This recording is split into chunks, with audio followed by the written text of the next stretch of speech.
Congress party అంటేనే లంబాడి. దానికి నిదర్శనమే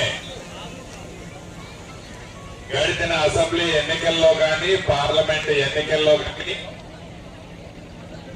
కనీ విని ఎరగని మెజార్టీతో ఈ పాలేరు నియోజకవర్గంలో మీ అందరి ప్రేమ అభిమానాలతో నన్ను ఆశీర్వదించి ఆనాడు దీవించారు.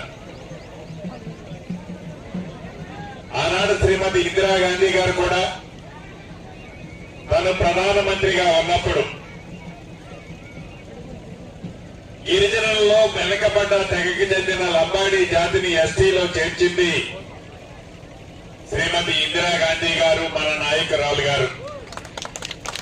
మన మధ్య తను లేకపోయినా దేశ వ్యాప్తంగా ఎవరైతే వివిధ తెగలకు చెందిన వాళ్ళలో ముఖ్యంగా లంబాడీలు ఉన్నారో వారు ఈ సమాజంలో చాలా దూరంగా అనగదొక్కబడి వారిని ముందుకు తీసుకురావాలని అనేక సంస్కరణల్లో తీసుకొచ్చి ఈ లంబాడి తెగని ఎస్టీలో చేర్చిన ఘనత మన నాయకురాలు స్వర్గీయ శ్రీమతి ఇందిరాగాంధీ గారిది.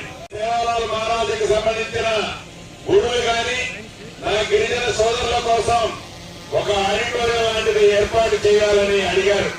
ఇది ఎన్నికల సందర్భం కాబట్టి నేను ఎక్కువ ఈ వేదిక మీద నుంచి మీకు హామీ ఇవ్వకపోయినా తప్పకుండా మళ్లీ సేవాలాల్ జయంతి అంటే ఫిబ్రవరి 15వ తారీఖు వచ్చేలోపు అద్భుతమైన భవనాన్ని శ్రీకారం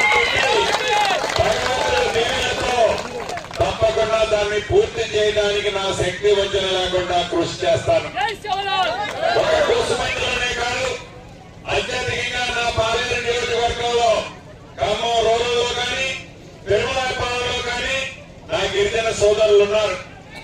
ఆ మండలాల్లో కూడా సేవాలాల్ మహారాజు జ్ఞాపకార్థం నా గిరిజనుల్ని గౌరవించుకునే దాంట్లో భాగంగా అద్భుతమైన భవనాలను అక్కడ కూడా 2 మండల హెడ్ క్వార్టర్లో కూడా ఏర్పాటు చేసుకుంటాం.